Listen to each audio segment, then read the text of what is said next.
لک الحمد یا اللہ الصلاۃ والسلام علیک یا رسول اللہ اما بعد۔ سلسلہ ہے ناظرین کے سوالوں کے جواب دینے کا۔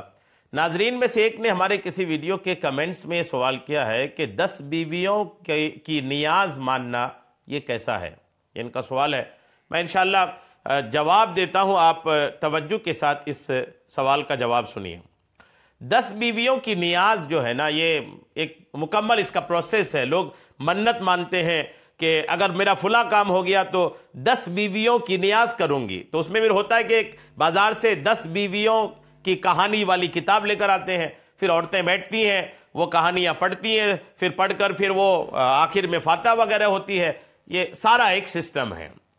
کیا اس کے بارے میں علماء کرام نے کہا ہے؟ آئیے توجہ کے ساتھ سنیے۔ امیر اہل سنت مولانا محمد الیاس قادری مدظ اللہ العلی یہ کہتے ہیں کہ 10 بیویوں کی کہانی، جناب سیدہ کی کہانی وغیرہ من گھڑت کہانیوں کا پڑھنا اور ان کی منت ماننا جائز نہیں۔ یہ منت ہی جائز نہیں ہے۔ جی ہاں، یہ جو لوگ منت مانتے کہ میرا فلاں کام ہو گیا تو 10 بیویوں کی کہانی کرواؤں گی، 10 بیویوں کی نیاز کروں گی، یہ ایسا منت ماننا ہی جائز نہیں ہے۔ عموماً 10 بیویوں کی کہانی کے نام پر جو بازار میں کتابیں ملتی ہیں، اس میں عجیب و غریب قسم کی فضول واقعات، فضول کہانیوں سے لوگوں نے کتابوں کو بھر کر کے رکھا ہے۔ تو چونکہ وہ کتاب میں کہانیاں ہی غلط ہے، پھر اس کو پڑھنے کے منت ماننا یہ تو اور غلط ہو جائے گا۔ اور اگر کسی نے ان کے پڑھنے کی منت مانی، اگر کوئی پڑھنے کی منت مانی ہے تو اس منت کا پورا کرنا بھی جائز نہیں ہے۔ اگر کوئی ایسی اسلامی بہن اس ویڈیو کو دیکھ رہی ہے جو 10 بیویوں کی نیاز کی منت مانی ہے، تو بے فکر رہے، آپ کو اس منت کو پوری کرنا ضروری نہیں، یہاں تک کہ جائز ہی نہیں۔ اگر پوری کرو گی تو گنہگار ہوگی۔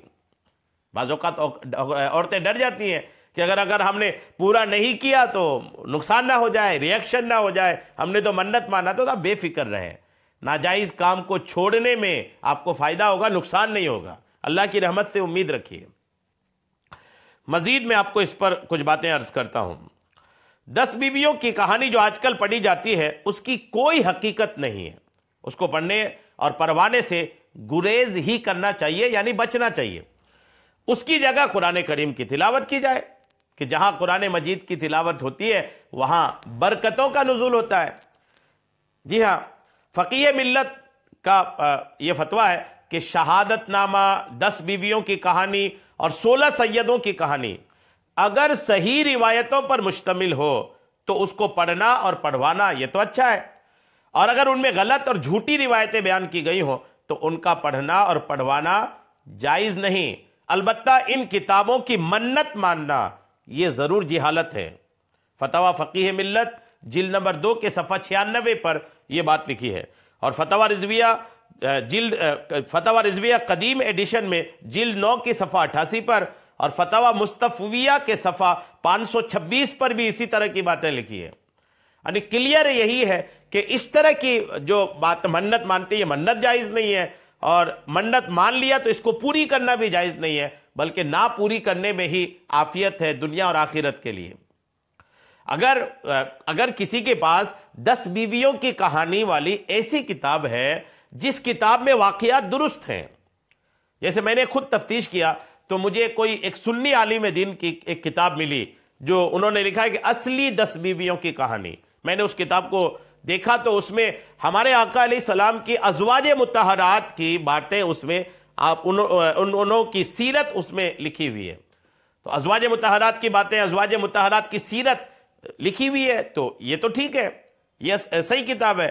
لیکن پھر بھی اس طرح کی منت ماننا یہ طریقہ صحیح نہیں ہے۔ جی ہاں، یہ طریقہ صحیح نہیں ہے۔ منت مانے تو نماز کی منت مانے، روزے کی منت مانے، کچھ ایسی منت مانے جو عبادت بھی ہو جائے، ثواب بھی ہو جائے، اللہ کریم راضی بھی ہو جائے، کرم ہو جائے۔ تو بہرحال یہ 10 بیویوں کی کہانی، سیدہ کی کہانی، 10 بیویوں کی نیاز کی سب منتیں، یہ سب درست نہیں ہیں۔ امید ہے اللہ کریم ہم سب کو ان تمام چیزوں پہ عمل کی توفیق عطا فرمائے گا۔ یقینی امید ہے اللہ کریم ہم سب پر کرم فرمائے۔ آمین بجاہ النبی الامین صلی اللہ تعالی علیہ